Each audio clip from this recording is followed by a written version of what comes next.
My name is Adamu Kotorkoshi. I'm the Executive Director, Center for Community Excellence, a civil society organization working on good governance and human rights here in Zamfara State. We gathered here today in order to commemorate the National Day of Mourning against mass atrocities being committed in Nigeria, Zamfara State and Northwest in particular. The result to commemorate National Day of Mourning emanated on 28th of April 2018, where about 100 civil society organizations gathered in Abuja in order to review the security situation in the country.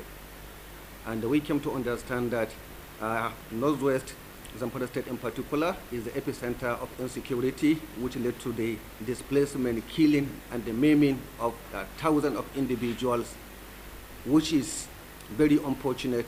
And this is the seventh time we have been addressing press in order to call the attention of the policymakers and our elected representatives in order to do something in order to safeguard and protect the life of the Nigerian citizens. It is a well-known issue that in Zamfara State for the past 10 years we have been facing a lot of security problems, but unfortunately the political office holders in the state had tended to politicize the situation, which led to the killing and the displacement of thousands of number, which as I speak to you today, out of the 14 local government in Zamfara State, even Gusau being the state capital, is not secured.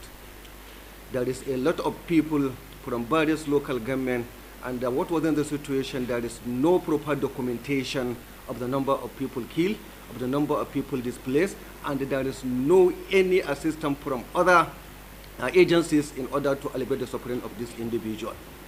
Therefore, we resort to call this conference, this press statement, in order to showcase and express our dismay to the government at all levels, be it national, state, and the local government, for their inability to protect and safeguard the life of individuals, which is the priority and the primary objective of any elected government.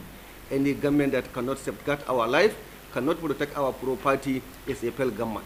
28th of May is selected for a reason, because it's be less than 24 hours for the government at state level and the national level to at least celebrate 1 year in office. Therefore, if you look at it, then you should say, what do they have to show in terms of protection and the livelihood of individuals? Therefore, today we resort to call the press in order to call the attention of the government in order to do the needful.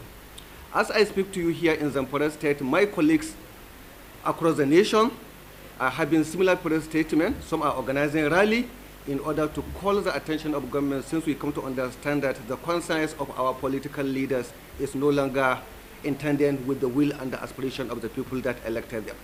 Therefore, we resolve to call on the government at the state and the national level, and we are demanding for about 4 to 5 things.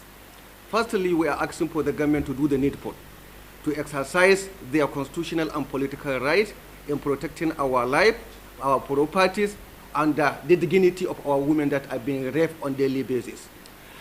From a report from various indication and assessment by national and international agencies indicated that thousands and thousands of women are being raped in many communities in Zamfara State. It is a well-known issue how our school, more especially refugee Gusau, where student hostels are being attacked and a large number of students have been kidnapped, where they spend over 6 to 7 months in captivity. If you look at the Human Development Index, Zamfara State is backward educationally, health-wise, and all other aspects of life. Before the arrival of refugee Gusau, most of our girls find it difficult to go to other states in order to secure their degree program. But with this latest development, a lot of parents are thinking of either not sending their daughters to school, which is definitely is going to affect child girls' education in Zamfara State.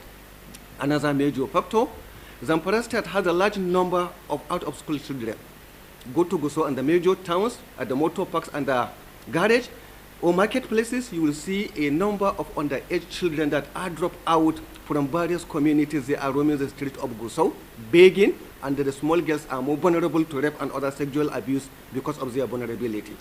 Therefore, if necessary action is not to be taken, these children definitely they will grow up and it will increase the level of criminality in Zamfara State and the Northwest in general. Sadly, we are calling on the attention of the government to do needful in the area of provision of social amenities, employment, and other basic necessities of life, which are one of the triggers or factors responsible for the large number or increase of criminality in Zamfara State and other parts of the country.